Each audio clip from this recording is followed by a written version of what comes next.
আসসালামু আলাইকুম বন্ধুগণ। হঠাৎ বাসায় গেস্টের আগমন, তাই ঝটপট ঘরের জিনিস দিয়ে গেস্টকে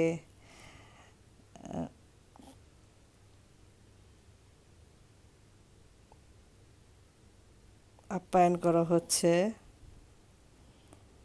কাটলেটগুলো প্রথমে ভেজে নিব একটু ডুবো তেলে। তেলটা একটু বেশি দিতে হবে। আমার ধারণা আমি তেলটা একটু কম দিয়েছি, একটু তেল দিতে হবে।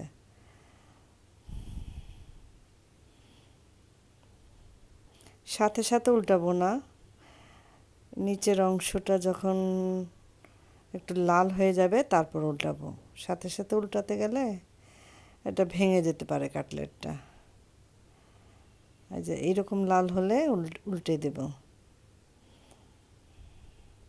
সাবধানে উল্টাতে, ও তেল পড়ে গেল। এটা আমার সাথে প্রায় হয়। আমি একটু তাড়াহুড়া করতে চাই সব সময়, ধৈর্য একটু কম আছে আমার। তো এইভাবে সবগুলো উল্টে নিব। তারপরে নিচের অংশটা যখন এরকম লাল হয়ে আসবে তখন তুলে নিব।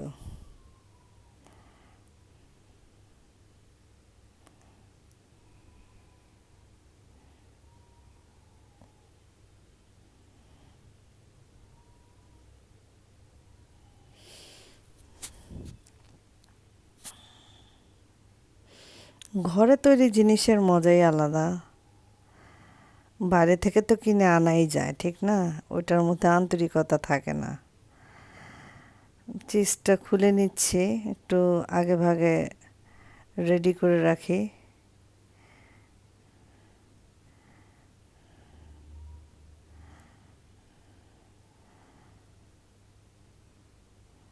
বানটা কেটে নিলাম, পুরোটা কাটবো না,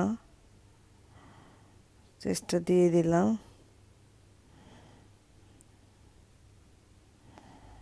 সসটা কি দিব? না, একটু পরে দিই।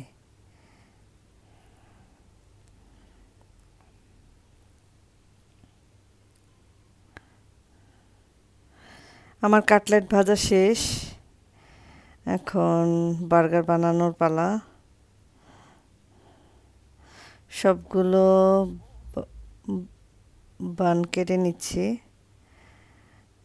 কেটে নিলে আমার বানাতে সুবিধা হবে।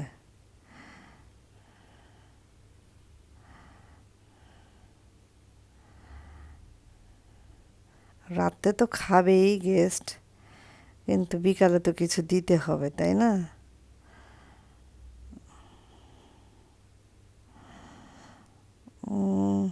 বার্গারটার মধ্যে লেটুস পাতা আর টমেটো আর শসা দিতে পারলে ভালো হতো, কিন্তু গেস্ট এগুলো লাইক করে না। তাই শুধু চিজ দিয়ে আর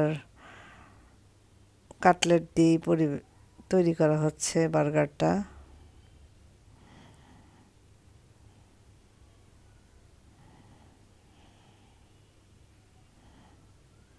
সস দিয়ে দিচ্ছে। সসটা মনে হয় বেশি হয়ে গেল, একটু কমিয়ে নিই।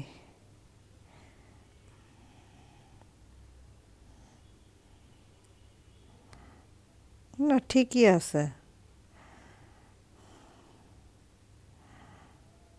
তৈরি হয়ে গেল আমার হোমমেড বার্গার। এখন খাবারের পালা।